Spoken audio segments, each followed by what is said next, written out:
வணக்கம் நண்பர்களே, AKS creative கிரியேஷனுக்கு உங்களை அன்போடு வரவேற்கிறேன். இன்றைக்கி நம்ம பார்க்க போகிறது பார்த்திங்கன்னா, ஒரு சூப்பரான சில்லி பரோட்டா வீட்டிலேயே எப்படி செய்கிறது. ஹோட்டலுக்கு தான் போகணுமா சில்லி பரோட்டா சாப்பிட்ணுன்னா இல்லைங்க, நம்ம வீட்டிலேயே ரொம்ப அருமையான முறையில் சுலபமாக செஞ்சு சாப்பிட்றலாம்.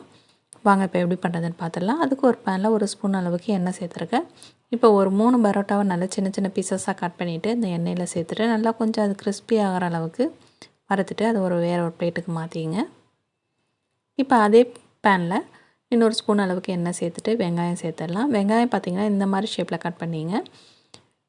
இப்போ இதை நல்லா வதக்கி விடலாம். இந்த மாதிரி ஷேப்பில் கட் பண்ணும்போது நமக்கு சாப்பிடும்போது நல்லா க்ரன்ச்சியாக நல்லா வாயில் தட்டுப்படும் போது நல்லாயிருக்கும். இதன் கூட ஒரு 2 பச்சை மிளகாய் சேர்த்துட்டு அதையும் நல்லா வதக்கிட்டு ஒரு ஸ்பூன் அளவுக்கு இஞ்சி பூண்டு விழுது சேர்த்துட்டு அதனோட பச்சை வாசம் போகிற அளவுக்கு அதையும் நல்லா வதக்கி விட்டுடலாம்.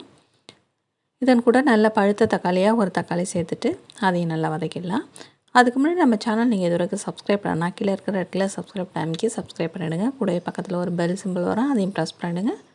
அதில் ஆளுங்கிற ஆப்ஷனை செலக்ட் பண்ணிவிடுங்க. அப்போ தான் நம்ம சேனலில் போடக்கூடிய எந்த வீடியோவும் உங்கள் மொபைலுக்கு நோட்டிஃபிகேஷனாக உடனே வரும். இப்போ காரத்துக்கு 1.5 ஸ்பூன் அளவுக்கு மிளகாத்தூள், ஒரு 1/4 டீஸ்பூன் அளவுக்கு மல்லித்தூளை சேர்த்துட்டு நல்லா கலந்துடலாம். இப்போ இந்த மிளகாத்தூள் மல்லித்தூளோட பச்சை வாசம்லாம் போகிற அளவுக்கு கொஞ்சமாக தண்ணி சேர்த்துட்டு இதை நல்லா சிம்மில் வச்சு நல்லா கொதிக்க விட்டுடுங்க.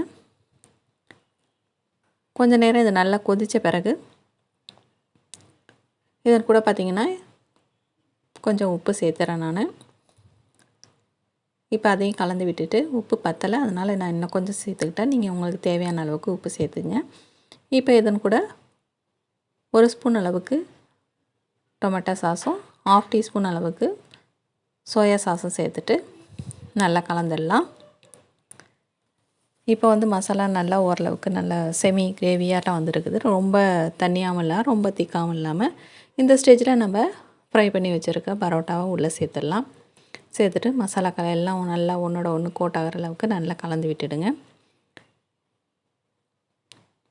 இப்போ பார்த்திங்கன்னா நமக்கு ரொம்ப சூப்பரான, அதுவும் ரொம்ப சுலபமான முறையில் வீட்டிலையே நமக்கு சில்லி பரோட்டா அட்டகாசமாக ரெடி ஆகிடுச்சு.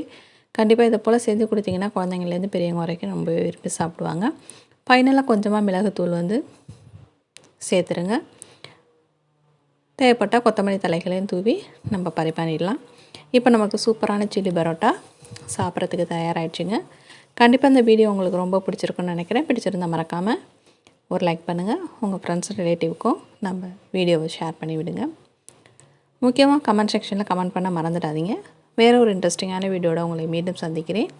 வணக்கம்.